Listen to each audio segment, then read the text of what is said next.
Hello, everyone, and thank you for joining us today for our monthly public educational meeting at Los Angeles NORML. Today, we are honored to have some very exciting guests joining us to share their knowledge and experiences as we discuss social equity programs in California to better understand what it is, how it works, and how we can know if these programs are meeting the needs of the people and the communities that they are intended to serve. Today, we are very excited to welcome Chris Ball, Jonathan Savitko, Mariah Dodson, and Charles Lockett to help provide some education for us. But before we get started with that educational portion of the program today, I'd like to recognize the team here at Los Angeles NORML that's responsible for everything that we do. I'd also like to let you know that Los Angeles NORML is an all-volunteer nonprofit organization, so it's important to remember that everyone on the team here is volunteering their time to push forward with the much needed reform to our cannabis laws here in Los Angeles, California, and at the national level. And we would really appreciate your financial support, so please consider becoming a card-carrying member of Los Angeles NORML for only $4.20 per month by visiting lanormal.org. So briefly, our team consists of the legendary Bruce Margolin, who founded Los Angeles NORML in 1973 and is our director emeritus. Elizabeth Mack, RN, is our director of health and wellness. Hirsch Jane is our director of government affairs. Stephanie Uwe is our deputy director of government affairs. Brett Macomber is our director of technology. Nicholas Castelli is our director of communications. Eric Gopel is our Director of Veterans Affairs. Dr. Swathi Varanasi is our Director of Science. Luis Rivera is our Director of Social Equity. Maha Huck is our Director of Education. Calvin Harris is our Director of Strategy and Development. Ryan Barrier is our Deputy Director of Sustainable Energy Solutions. And my name is Ian Rassman, and I'm the Executive Director here at Los Angeles NORML, and truly your very grateful host for today. So before we dive into the social equity portion of our show today, I'd like to introduce you to Hirsch Jane, our Director of Government Affairs at Los Angeles NORML, who will provide some local policy and licensing updates for jurisdictions in Los Angeles County. So Hirsch is the Director of Government Affairs at the parent company, one of the largest vertically integrated cannabis companies in California. Hirsch was previously the West Coast Director of Government Affairs at MedMen, overseeing the company's work in California, Arizona, and Nevada. Before working in cannabis, Hirsch was a government affairs manager at Airbnb, negotiating policy agreements with governments in the company's largest global markets. Hirsch graduated from UC Berkeley, where he began his cannabis activism by working as the cannabis lead in the campus public defender's office, defending students that were accused of cannabis violations by the university. He also has a JD from Harvard Law School, where his academic focus was the legal, social, and political impacts of the war on drugs. Hirsch, thank you so much for being here today to provide some updates for us all.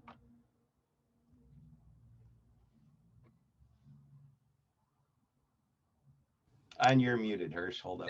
Thanks for unmuting me. Appreciate it. Sorry about that, guys. And thanks for the introduction, Ian. Hey, everyone. As Ian mentioned, I'm actually just going to give a quick update, a quick 5-minute update on things going on at the state level and the local level. We just wanted to highlight for you different pieces of cannabis legislation that are moving at the state level and also at the local level, cities in Los Angeles County that are passing cannabis ordinances or that have passed ordinances before and are starting to see new retail locations come online. So just those two things, and then I'll pass it along to Jonathan. So first, on the state policy update, there's just a couple of bills that we wanted to flag for the group. The first is Assembly Bill 1014. This is known as the Cannabis Delivery Case Pack Value Bill. This is a piece of legislation that would increase the amount of cannabis that a delivery driver could have on them in California. As many of you know, you can only have $5,000 of product on you right now in California, but this bill would increase those limits and also allow for new vehicles such as cargo vans, and those limits would be as high as $15,000. And I think the reason that this is significant is obviously the illicit market. One of the ways that it continues to succeed is based on convenience. And so this bill, if passed, would allow delivery companies to service a much bigger geographic area and help cut into the illicit market. The second bill that we wanted to highlight for you is one that you've probably heard of before. It's SB 59. This is the bill that would extend provisional licenses by a number of years. There's still a lot of back and forth going on with respect to this bill. I think some of you may be familiar with the fact that, the cannabis industry wants these licenses extended, but a lot of environmental groups are kind of lining up against it. But I think most folks are still optimistic that a bill will pass. And so in the next couple of weeks, we'll see how that unfolds. So just wanted to highlight those two bills at the state level. Obviously, there's many more, but we thought those were the ones to highlight in this session. And then at the local level, we just wanted to identify a handful of cities in Los Angeles County that are seeing movement, either because they've passed ordinances for the first time or are now starting to see new retailers come online. So the first one that we'll highlight is the biggest city in Los Angeles County, which is Los Angeles. As many of you may know, back in September 2019, the city had its most recent licensing round, but that process has essentially been at a standstill for nearly 2 years due to delays and other COVID-related things. But the exciting thing is that the first handful of operators have now received their state license and opened this month, which is a pretty big deal. This marks a major milestone for the city. These are the first new dispensaries to open. And so, as many of you know, there are 200 licenses here. It'll probably take several months, maybe more than a year, for many of the remaining 200 stores to open. But I think what's exciting is probably every month in LA going forward, you're going to see a handful of new retailers open. I think many of us would like to see it be faster than that, but still, you're going to see new retailers come online every month in LA going forward. And that's something that we have never seen before. So that's exciting. A few other local updates wanted to share. Long Beach, as many of you may know, Long Beach has 32 cannabis dispensaries, but the city council is considering a proposal to expand their retail program by licensing 8 new equity retailers. And this is a common trend we're seeing across jurisdictions where cities get a second bite at the apple and try to pass new equity measures. So it'll be exciting to see whether Long Beach can pass that and get those new 8 equity businesses stood up. And maybe just one or two other updates we'll highlight. El Monte, the first cannabis retailer in El Monte, just received their state license. So 6 dispensaries should open up in that city by the end of the year. Again, this is significant because this was one of the most conservative communities on cannabis as recently as a couple of years ago. So the fact that stores are opening there is really encouraging. And then a couple other cities that are drafting ordinances right now are Hawthorne and Vernon. So Hawthorne's drafting an ordinance right now. I think many of you know where that is. And then finally, Vernon, which is this really tiny city southeast of downtown LA, is considering drafting an ordinance as well. So that would make 2 more cities out of the 88 in LA County that have passed an ordinance. So to summarize, I think we're seeing movement at the local level in LA County, and hopefully it'll continue. So that's all I got. Thanks. Oh, sorry. And now what I'd like to do is I'd like to introduce Jonathan. So I'll pass it over to him. Just to give you a brief background on Jonathan, he's the executive director of UCBA, which is the United Cannabis Business Association. And so he's responsible for implementing the organization's cannabis policies throughout California. And he's also the founder of Angels Emeralds. And so Jonathan will be providing some education on the couple of initiatives that we mentioned before, which are the LA Voter Initiative and the hemp bill. So thanks so much, Jonathan, for taking time to be here today. And now I'll pass it over to you. Pleasure. Thank you so much, Hirsch. Can you hear me well?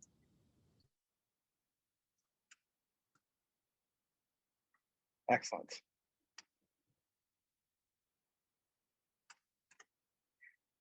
So let me get started here. Forgive me and let me know if you can't hear me for some reason here.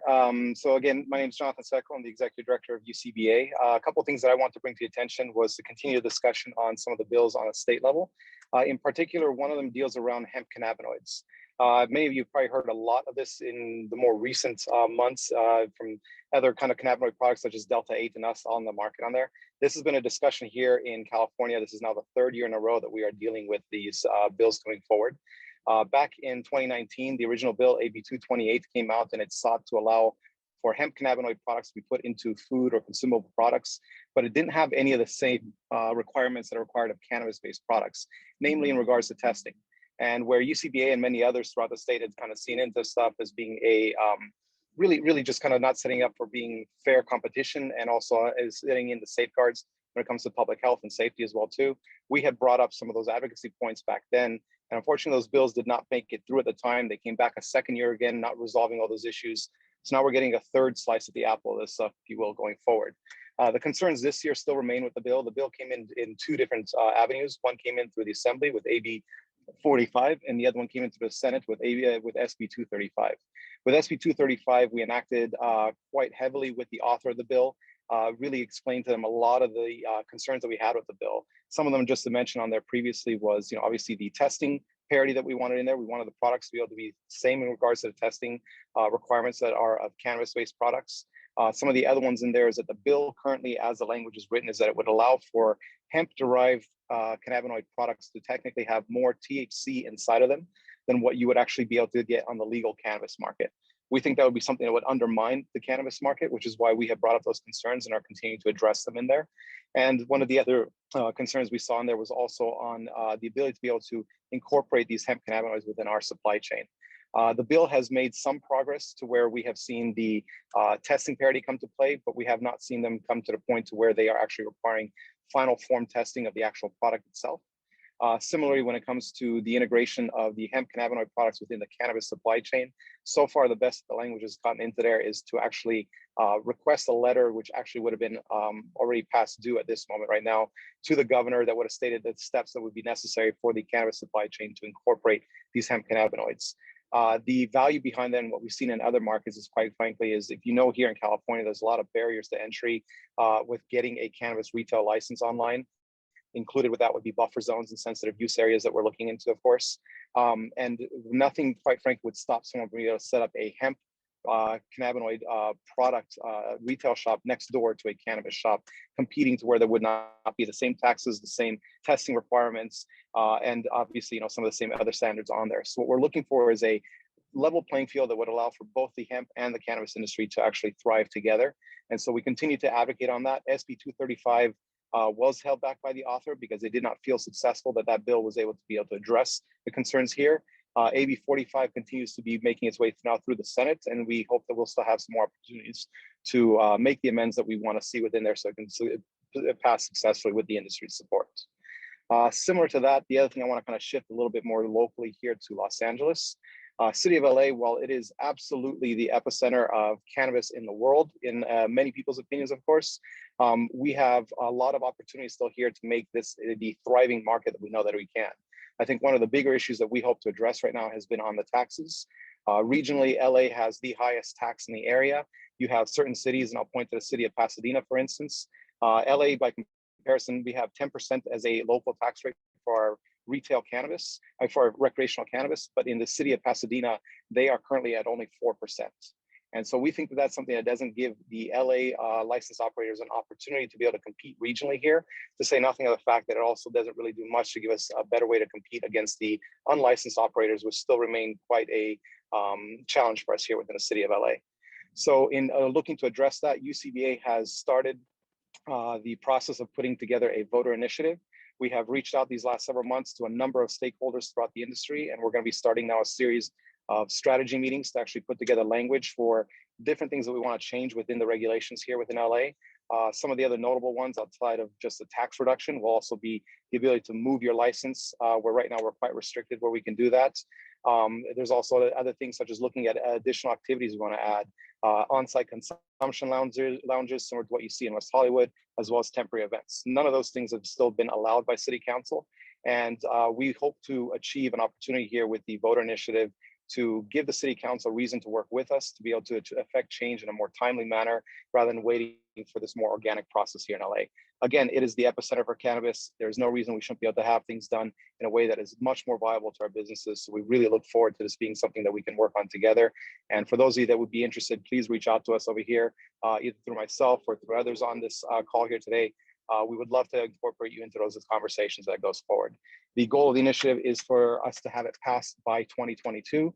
With any luck, we hope that we'll actually have an opportunity to work with the council, where the council will actually be passing it themselves as early as June of next year. But more news to follow on that, and we look forward to seeing how that kind of progresses. And hopefully maybe LA can kind of take more of a leadership position on being able to showcase what a proper healthy market can look like. So thank you again very much for letting me kind of share those updates with you. I'm going to introduce you now to Luis Rivera. In addition to him being the Director of Social Equity at Los Angeles NORML here, Luis also is the founder and CEO of Collective Strategies, an organization which is committed to promoting fairness, justice, opportunity, and equity in the design and implementation of public policy, enforcement, and economic workforce opportunities for the people and by the people. Luis strongly believes that this is the responsibility of the government and the corporate sector to provide economic access and opportunities. Luis, thank you again for leading today's discussion, and thank you all for the opportunity for participating here today. Thank you. Thank you, Jonathan. I really appreciate all the work you're doing for all of us, not only the general license holders, but social equity applicants as we're coming on board. Thank you once again, all you guys, for joining us today. My name is Luis Rivera. I'm Social Equity Director here at LA NORML, and it's really my honor to be able to work with the group that we're working with, and more importantly, to be able to focus on social equity. Today we have a few operators. Really, just before we get to the operators and the applicants, I want to give you a few updates regarding some of the local policies and in social equity. So I'm not sure if I'm able to share my screen, Brett, or if you're able to pull up the slides.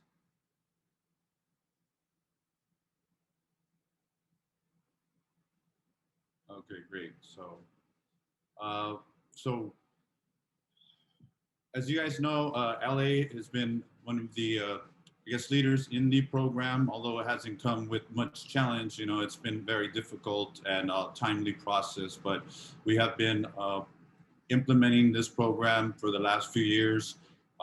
Really something that the LA City Council strived to be able to create. And then about a year later, the state was able to really bring a few more people on board with some of the funding. I know that's some of the funding we're able to receive here locally has come from some of the grants. And as you see, some of the other social equity applicants, cities looking to implement social equity programs, partly is because of some of the funding and also, of course, the need for diversity.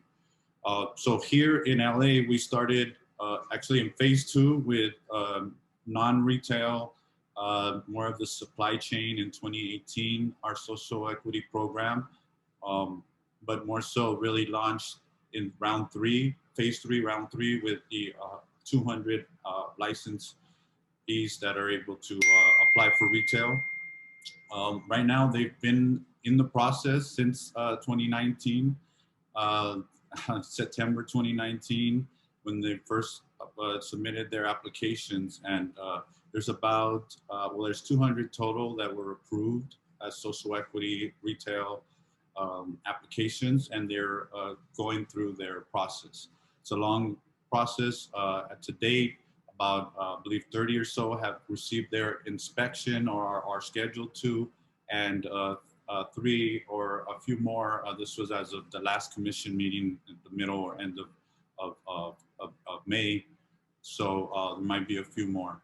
Secondly, the phase 3 right now, currently, you're able to apply as a social equity applicant only for delivery, but there's distribution, non-volatile, manufacturing, and I think testing available still for general applicants. Public necessity and convenience is something that we are implementing here due to the undue concentration and the concentration limits within each community plan. And in regards to retail, there was about 60 or 70 that were turned in, and 47 were transmitted to the council to go through the council process to see if they're able to request a public convenience and necessity for their retail. All of this, by the way, you can find on the DCR's website. Please don't take my word. There's a lot to it, and a lot of things you should read as an applicant or anyone looking to get into the industry, potentially through general licensing or social equity. Few more points. The city established a seed grant. They're getting money to some of the people that getting some of the funds, drawing the funds down from the state to be able to give grants to some of the social equity applicants in phase 3 that have received temporary approval. So those that are in retail are eligible for the first seed 1.0, $25,000. And those that have received temporary approval for delivery, non-storefront retail are eligible for, I believe, $10,000 as part of seed grant 2.0. So once again, there's a lot of information on their website. There's webinars as well. Recently, the city has started their Sparks program, as well as business licensing and compliance. So there is more help on the way, and they did select their curriculum and their vendors to be able to get on board and within the next few months really deliver these services to much needed services to our peoples. Lastly, just for those of you that aren't in the social equity space but looking to get into it, or maybe wanting to learn more, the city has said they're going to reopen the verification for social equity program. Currently, it's limited to those that were already pre-verified during the first round of verification, which was a few years ago. And right now they're looking to this potentially in the fall. So we'll keep you guys posted and get you guys the information so you're prepared. Thank you for that. Now we can get to more of the fun stuff. So I would like to start, I guess, call Chris Ball is one of our first guests. So kind of cue him in and get things going here. So I will give you guys. So before Chris jumps on the line, I'd like to introduce Ball Family Farms. They're actually one of the first vertically integrated Black-owned commercial indoor facilities in Los Angeles. Chris Ball was the entrepreneur and the social equity applicant, and he founded the company in 2018 and has created an unmatched premium cannabis products. One of the Ball's Family Farms' first commercial strains is that Daniel LaRusso, a hybrid, and as well as a few others, such as Bonsai, Sativa, and Miyagi-Do and Indica. The BFF, Ball Family Farms, may be Black owned, but they are diverse in operations. They prioritize equity, pay, diversity, inclusion, and women empowerment. So, we really subscribe to them and really appreciate what they're doing. And it's really a tribute to their activism and commitment to excellence, and embraces their tagline, which is cultivating the culture from the ground up. So without further ado, Chris, can you please jump on in and introduce yourself and give us a little bit about your background and how you got into the cannabis industry and the social equity applicant? Absolutely. Can you hear me well?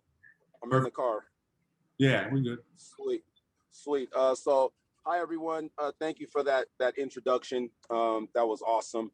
And a little bit of background about myself. I'll keep this I'm a very transparent guy and I shoot straight from the hip. So I am a legacy market or, Black market or traditional market guy, turn legit and now operating into a legal framework. So the things that I will, kind of highlight and talk about is just my journey, how I got in to the legal framework of cannabis and, how long cannabis has been a part of my life and how long it's been a passion of mine. For those of you who don't know my story, I got introduced to cannabis when I was about 10. It was the funny smelling cigarettes that my dad used to smoke, after we'd have dinner.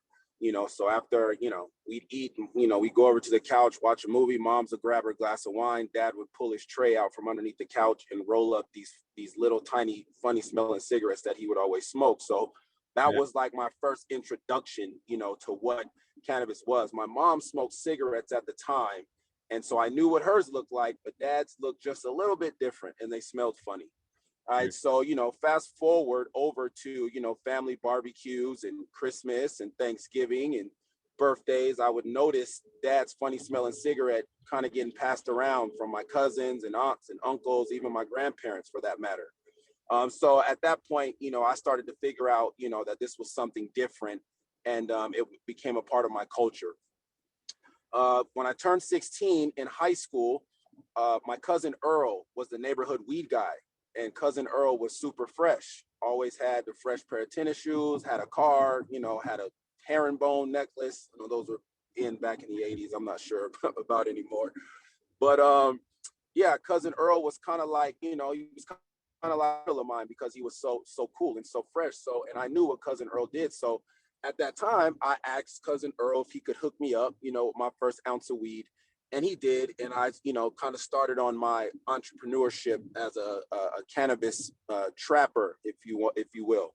But I wasn't very good at it at that time. I was mainly more focused on sports and, school and girls and stuff like that. So after my first run at it, I think I probably sold like half of it and gave the other half away, right? I really tried to smoke it, got paranoid, so it wasn't for me. So I just kind of went away from it.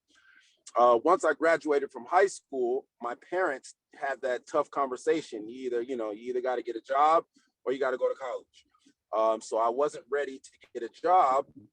So I decided, I'm going to, go to junior college and try to get myself a football scholarship to go play football at the next level. So I enrolled at Mount Sac Junior College in Walnut, California.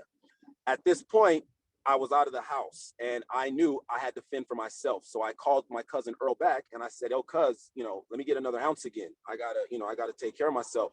But this time I was a little bit older. It was 2 years later, the stakes were higher, and I knew if I didn't make this work, I wasn't going to get a higher education. So that's what I did. I sold weed out of my backpack all through junior college to put myself through school. It's how I paid my tuition, how I paid for books, how I put food in my stomach and gas in my car. I got my football scholarship 2 years later to Berkeley, and then I put it down.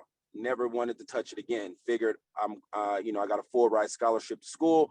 I'm playing sports. I'm gonna, play 2 years here, make it to the NFL, $1,000,000 happily ever after. Well, that did not happen. I did graduate from Berkeley. I went into training camp as a free agent with the 49ers and got released. After that, I got sent over to NFL Europe, played a year there, and then signed a deal to play football in Canada in the CFL in British Columbia, Vancouver. Now, when I got here, this is where I got bit by the cultivation bug, right? This is the first time I had ever saw weed from seed to harvest. Before then, I was just getting it from Cousin Earl and putting my little cents on it and making money and feeding myself. But this is where cultivating really took a hold of my interest. So after I got finished over in Canada, it was about 2006. I come back to LA and I had started trafficking cannabis from Canada to Los Angeles, and I was making a shit ton of money doing it. The price of weed back then was probably about $800, and the price of it here in Los Angeles was about $3,500. So you can do the math, right? This is where my traditional market and legacy market reputation became very, very aggressive in Los Angeles. I became very popular until I attracted the attention of the federal government in 2010. And I was charged with the conspiracy to distribute 2,000 pounds of marijuana across the United States. I was looking at a 10-year mandatory minimum on my case. I'd never been in trouble with the law a day in my life, so I pled out for 3 years, paid my debt to society, and got it over with. In 2012, I took a job with Nike in Las Vegas. And, at this point, I was, I was on probation and things like that. And so I found out that corporate America really wasn't for me. As an ex-football player, you would think working for Nike would be a dream job, right? I was kind of running the NFL department for them out of Caesar's Palace. I got to wear, shorts and tennis shoes to work every day and talk football, but I just wasn't happy. For some reason, the weed was calling me back. It would give me nightmares in my sleep, right? So I finished in 2014. I quit Nike and I came back to Los Angeles and I bought a 14 light grow. I had saved up all my money from Nike and came back and bought a 14 light grow in Van Nuys, California. Signed up for the co-op, and because I had been, selling so much in my earlier days before my indictment, all of my buddies now own Prop D compliant shops, or at least a handful of them. So when I came back to growing, I started growing on my own, kind of burning up plants for the first year, trying to get the hang of it. But once it finally clicked, I was able to produce good enough product to, be a caregiver in some of my boys' Prop D compliant shops until I got introduced to the social equity program in 2018. And that's when, Ball Family Farms was officially born. So that's the background. That's the story of where I come from and how I got here. Okay, well, it's Kind been of a long journey, man, but you put in a lot of work, and it just goes to show, you know, that calling, if it's there, you know, you got to it's follow there, it. man. So, Yeah, you know, the weed plant's been following me since I was 10. So I just finally submitted and surrendered to her. So we're well, good. that's good, man. Well, you know, you're able to make it work for you, and I think that's the intention of the program, right? Although it hasn't necessarily happened that way, you know, I'm sure you went through it a lot to get to where you're at. So maybe we talk a little bit just briefly on that journey of how you went. You know, how was that process trying to go from, you know, the traditional market to trying to now having to do your license and have it be, you know, official, like you said, corporate, even though it's a somewhat new corporate, it's still, you know, we have to follow all the Yeah, regulations, right? So absolutely, absolutely. It's been, you know, honestly, man, it's been bittersweet. You know, if I'm being completely honest with you, as you all know, you know, the social equity program is broken, in my opinion, right? So navigating through the waters of the social equity application back in 2018, which was completely grueling, you know, and I'm a guy who, you know, has a higher learning of education. You know, I graduated from Berkeley, you know, with a major in sociology and minor in business. The terminology and the wording in that application, in that application was completely confusing, you know, to say the least. Um, Being a traditional guy and not knowing how to go down, you know, to the city, you know, and grab your MEPs, your mechanical, electrical, and plumbing, not knowing how to apply for an electrical permit, you know, not understanding ADA compliance when it comes to building out a facility, you know. When you're doing this thing in the black market, you know, you don't get any permits, you know. So I had contractors who knew how to get things done, but I didn't know how to get them done legally. You know, I just called my boy who was an electrician and he'd come wire up my room, and that was it. You know, I didn't have to worry about ADA. I didn't have to worry about, you know, all these other things. So just trying to wrap my brain around all of that was a challenge in itself. You know what I mean? So when you used to doing things one way and then you have to do them a completely different way, and the city and the state is not providing any type of tutelage, they're not providing any type of consulting service, you know, for someone to help a social equity applicant navigate through the application process, navigate your MEPs, that navigate, you know, put you in touch with a lawyer who's not going to try to rob you for every dollar you got, because you're now officially in this cannabis business, right? And everyone knows that the cannabis business, these cannabis operators are filthy rich. They're cash heavy, right? So, you know, so not having not having that type of guidance was a nightmare. You know, I make the parallel all the time. When I got my football scholarship, had Berkeley just admitted me to the school and didn't give me priority registration, didn't give me tutors, didn't feed me 3 times a day, I would have flunked out of school. There's no way I would have made it because I wouldn't have had the resources to be successful. So with the social equity program, it's exactly the same. You admitted me the license, great, thank you very much, I'm appreciative of it, but you gave me no resources to be successful. You know, so a lot of these social equity applicants are just spinning their wheels. They have no idea what they're doing or which way to go. If you're social equity, what does that mean, right? You're low income, you're disenfranchised, you probably don't have an education. That's what it's for. It's to give these people an opportunity to now participate in this business. But if you don't give them any guidance or any direction, there's no way they're going to succeed. Luckily for me, being a unicorn, I came from the street. So I've been doing this. You know, when it came time for me to go down and pay my licensing fees, well, I had $36,000 sitting in a shoebox somewhere because I had been working in the illicit market for so long. But what about the social equity applicant that doesn't have that experience or doesn't have that money? Where are they get it from?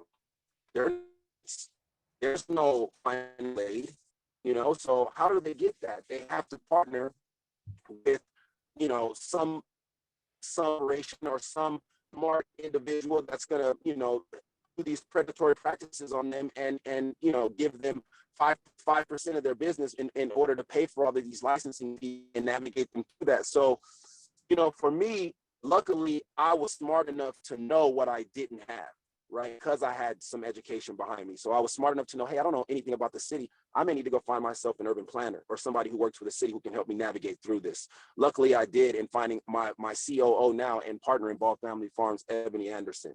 You know, As far as the money is concerned, I'm a traditional market guy, right? So I understood that I needed someone to protect me even from myself when it came to make money decisions.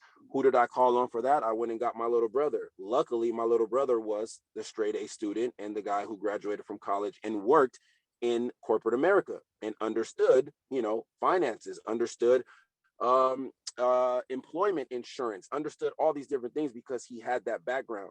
So for me, the things kind of fell into place, but I had to be smart enough to be able to identify what I needed in order to get that. And that's why, you know, we're having some success. But for the rest of the social equity applicants, at least 90%, 99% of the ones I talk to, they don't have any of these things. They're so far behind and my hands are tied because there's so much that they're not getting that I don't even know where to begin to help. Man, you're speaking the truth, man. So I think it wasn't for your experience, you know, and your ability to find those partners, you're right. You might not even have the chance, right? Even with the license, it's really just, you know, it's kind of like that degree, right? It's just a paper at some point, and then you got to put it to work. And yeah, like you said, 100%. these costs you don't even know about when it comes to build out or permits or additional type of things that, you know, who even knows, right? As you're going, it kind of has to be step by step. And I love your story. I saw I think your brother, we met at your shop, at your facility, and told us a little bit about the journey you guys have recorded, you know, kind of where you guys started to where you're at now. And I think, you know, appreciate you guys being like kind of like the living example of what can be done and how we can, you know, go from make it work for us, right? Because it ain't gonna be perfect, but regardless, until things get better, definitely we want to make sure that you know, we can highlight people like you and connect people to you and people to me, yeah. People that, at the end of the day, man, we're here for the people, we're here for the culture. So it's the reason why I appreciate you allowing me to tell the story on your platform, is to just make people aware that we are here and reach out because we can help you navigate some of these waters. Amen, bro. All right, thank you. And by the way, I tried that Daniel LaRusso. It's kicking. Thank you very much, my brother. So thank you. I got something new coming in about 2 months, man. So look out for it. Well, we'll be ready, man. So thank you once again for your time, and we'll continue the conversations and working with you and your team out there in the Ball Family Farms. Thank you. Absolutely. Thanks for having me. Good luck, everyone. Great, great. Wow. All right. That was a great conversation. Once again, thank Chris for that, and Ball Family Farms and the great work they're doing. We're just going to keep the conversation going. We're going to take the time to introduce and bring on board Charles Lockett. We can get him on. Charles Lockett is on the front end, I guess, of what Chris has gone through. Although Charles has his experience and his background. Charles is an applicant right now, and he's a phase 3 delivery non-storefront retail applicant, social equity applicant, and he's recently received local compliance from the city, so he's well on his way to getting his delivery up and running soon. And we wanted to talk to him a little bit just about that experience, you know, being so fresh going through it, and kind of giving us some pointers or some advice to the rest of us that are looking to get on board. So Charles from Simply Green Farms, a former NFL player and a true advocate. He's also part of Social Equity Owners and Workers Association. So Charles, please give us a quick few minutes on your background and how you are involved in the cannabis industry. Can you hear me?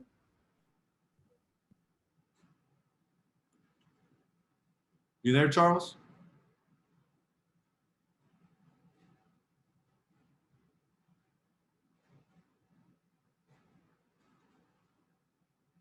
Hello? Can you, I think you need to be unmuted, Charles, or Charles Jr. We lost him briefly. Oh, there he is. Okay, thank you. All right, take 2. So Charles, please take it away. Thanks, Louis. I appreciate that. And I appreciate the work that Chris is doing with the Ball family as well. That's much needed too. Appreciate that and the work he does in the community. So we're well aware of that as well. You know, I got started in the industry, Louis. You kind of know my story. I had a career injury in the NFL back in the late 80s, early 90s. I had a couple of years with the Redskins and then with the Steelers. And after that, I was on medication because of the injury, and the side effects was enormous. Sleepless nights, I had pain in my shoulder. And so I just didn't like the side effects. So one day, this gentleman introduced me to the cannabis sativa plant. And so from there, I started feeling better after I was consuming it. And I said, hey, I got to cultivate this. So 5 years later, I started cultivating it. And so it got to a point where I wanted to spread it around to my teammates. And there was guys that couldn't get out of bed because of the NFL injuries that they had. So I started sharing it with them, started seeing progress. And so that's really how the Simply Green Farms brand got started. And then we decided to jump into the delivery market in the the social equity program in LA. Okay, great, great. So with that, I know you were a person, I know we've worked with you, and I've seen you, you know, for the last few years, really tried to make it work. Right, it's been a journey, and you initially started with the phase 3, right, round 1, and then you moved on to the phase 2 application, or phase 3, round 2 delivery application. Can you tell us a little bit about just what that process was like? I mean, we know that it was long, but is there anything you want to share regarding those processes, your experience?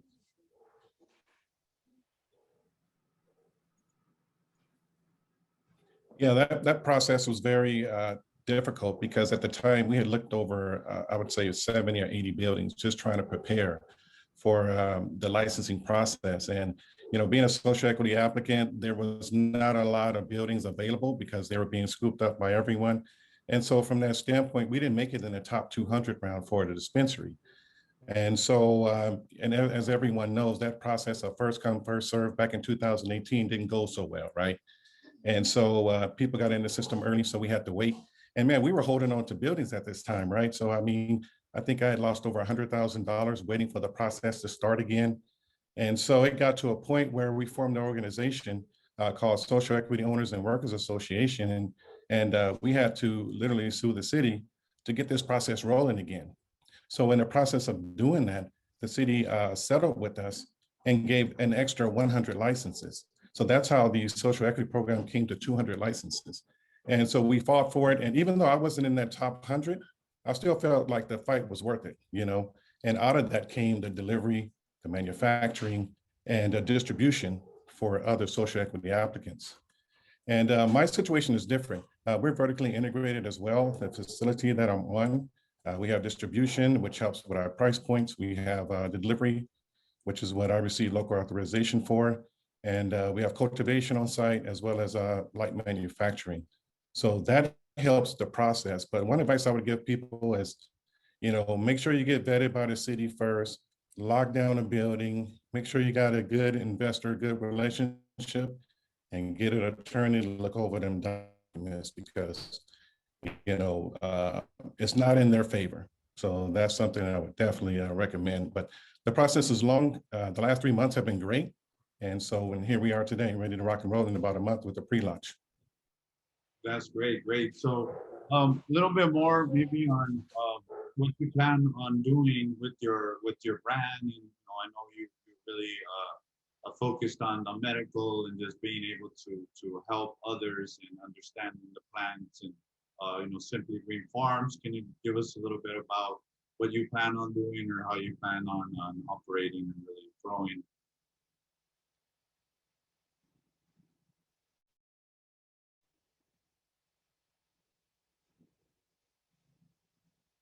I think you went on mute.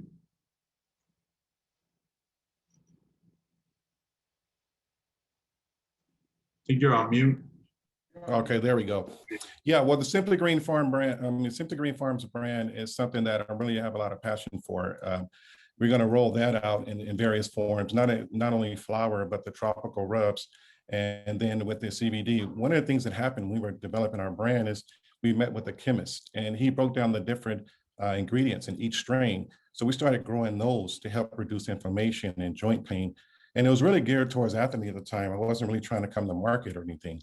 I just had a lot of NBA and NFL players that were hurting, and they were tired of the prescription medications. They were tired of the, the side effects. So that's really what the brand was geared toward. And then we got to start to cultivate with a gentleman from Humboldt. He came down, he taught us how to grow. And so we really fine-tuned the brand to go after the lifestyle of active people that are out jogging, after workouts, when the inflammation builds up, so we'll target those areas with our tropicals and our tinctures. So from that standpoint, we want to be diverse with the brand and not just be catering to flower and pre-rolls. That's great. Great. Yeah.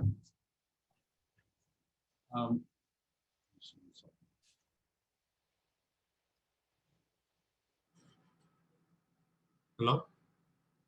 Yeah, I'm here. Okay. Great. So any sort of advice you want to give, last words, maybe for future applicants as they're going through the struggle? And I know that I've seen the city, definitely has put in much work the last few months, and it seems like they're getting the support they need, like the business licensing and complying. But is there any probably golden nugget or a few, kind of gems you can give people as you kind of went through that you wish you would have known or had someone? Yeah, you need someone to help you with this business. We are a family-owned business. We have the brand Simply Green Farms. We also have STF Delivery, which will be delivering our products along with other top brands. And then, I have my son, Charles Jr. on the line here. And, I want Charles to answer that question. He's the next generation, and really that's what it's all about. The next generation coming up behind us, making sure the barriers to employment are eliminated and things of that nature. But Charles, can you come on and maybe give a little advice as to what the next social equity applicant can do to prevent these roadblocks?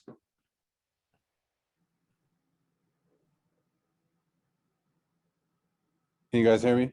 Yes, thank you. And then, so Hey. for you guys don't know or can't figure it out, this is Charles and Charles Jr. I don't know who's in charge though. That's what I always Senior.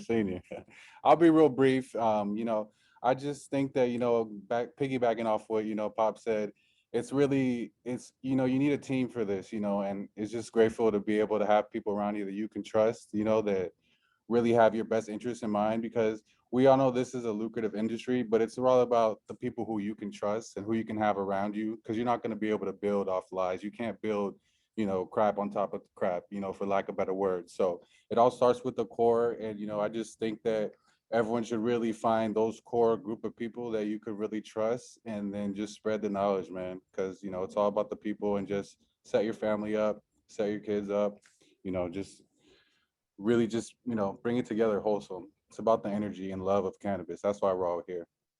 No, I appreciate that. Thank you both. So I to wrap up and touch on some of those points, I would say, definitely for anyone looking to get licensed or be in this industry, is really about the team, as you mentioned. First and foremost, this is a long journey, and no one person can do it all. Unless you got that SPAC money. Aside from that, it's really going to take a team of people to put in work, a core group. Two is really that education. We have to become and own this as owners, as CEOs, as people leading an industry.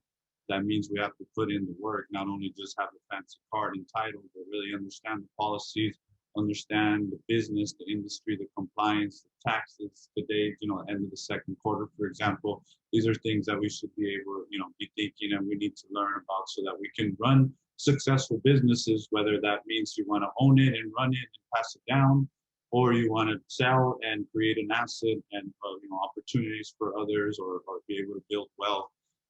Is really, the dream or the goal for a lot of us. But that comes with a lot of resiliency. So, that's the last thing, is really, everything that can go wrong will go wrong. So just know that, and you put this budget or even this budget, and this is how much you're going to have to spend. It's just, we've been living in, it's crazy, but it's doable. So with that, I just say, hustle hard. You know, there is these programs here. We have groups like UCBA, LA NORML, Social Equity Workers and Owners Association and Social Equity LA that are continuing to fight to better the program, bring in the right resources and educate and provide more trainings for those in the industry and looking to get into the industry. So with that, I think we're done on our end. I don't know if anybody has any questions for any of the guests, but I appreciate you, Ian and the team, for giving us the space here to discuss social equity in LA.